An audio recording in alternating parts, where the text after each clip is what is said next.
Hello, church. So, if you caught yesterday's devotional video, um, I mentioned hurry, which comes up in a couple of verses as we concluded Proverbs 28. I did not mention that one of the big books I picked up at Clergy Convocation is entitled "The Ruthless Elimination of Hurry," and is a book about spirituality and spiritual practice.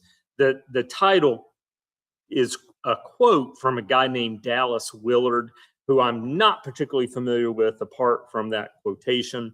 But the elimination of hurry in our lives is a significant practice, and just wanted to uplift that in the couple of verses that we had in our context. Today we step into Proverbs 29. We're going to be dividing this into three sections, each of 9 verses as we're walking through.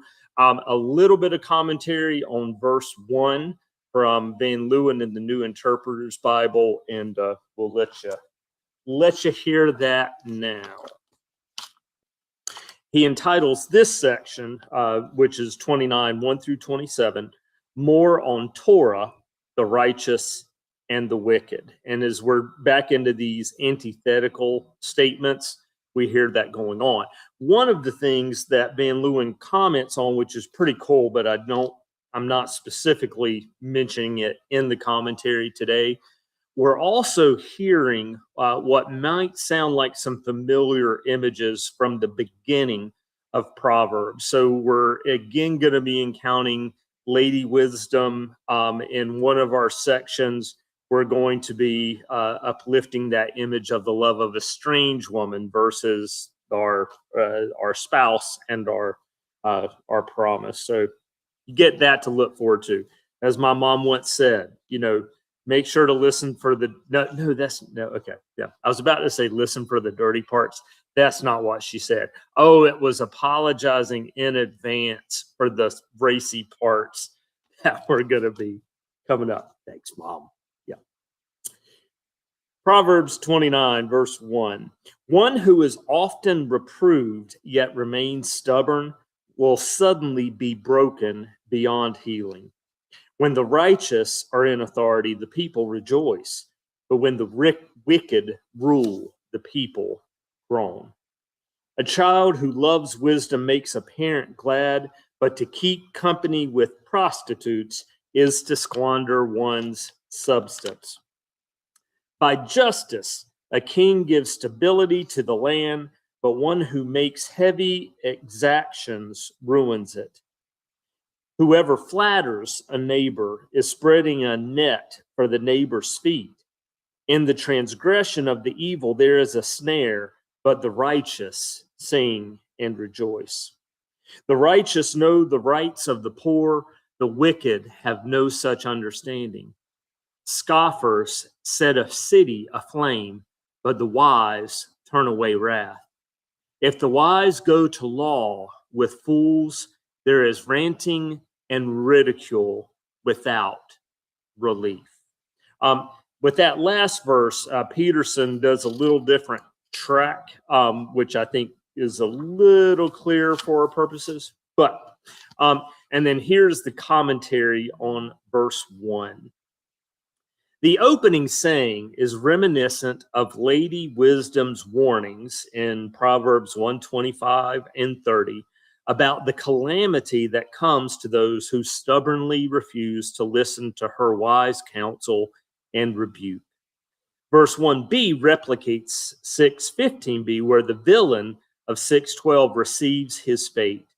To be stiff-necked is a common idiom for stubborn rebellion towards one who deserves obedience. Thus, when Israel rebels against Yahweh, their new covenant Lord, they are stiff-necked. This saying illustrates the patience of the reprover and the persistence of the rebel, for the rebukes are multiple. And some Eugene Peterson for you. He entitles this section of our opening portion of Proverbs 29, "If People Can't See What God is Doing." For people who hate discipline and only get more stubborn, there will come a day when life tumbles in and they break, but by then it'll be too late to help. When good people run things, everyone is glad, but when the ruler is bad, everyone groans. If you love wisdom, you'll delight your parents, but you'll destroy their trust if you run with whores. Thank you, Eugene Peterson. Yes. A leader of good judgment gives stability.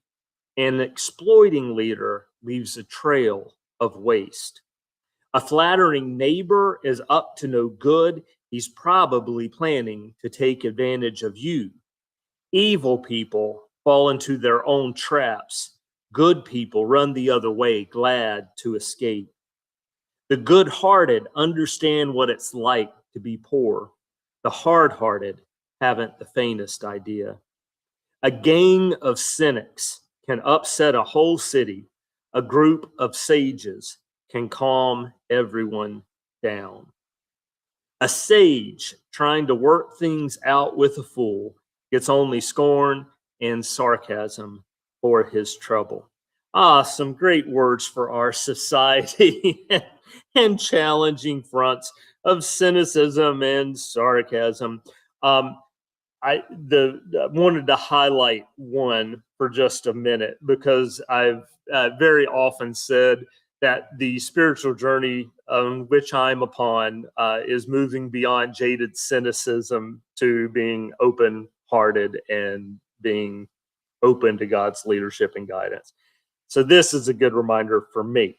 A gang of cynics can upset a whole city. A group of sages can calm everyone down. That option of cynicism versus wisdom. Ouch. Yeah, we'll keep living into that. All right. So that's it for this week. And we'll be back with you on Monday as we do our next two portions of Proverbs 29 and then continue working to the completion of this book of wisdom. Have a wonderful weekend, and we will see you later.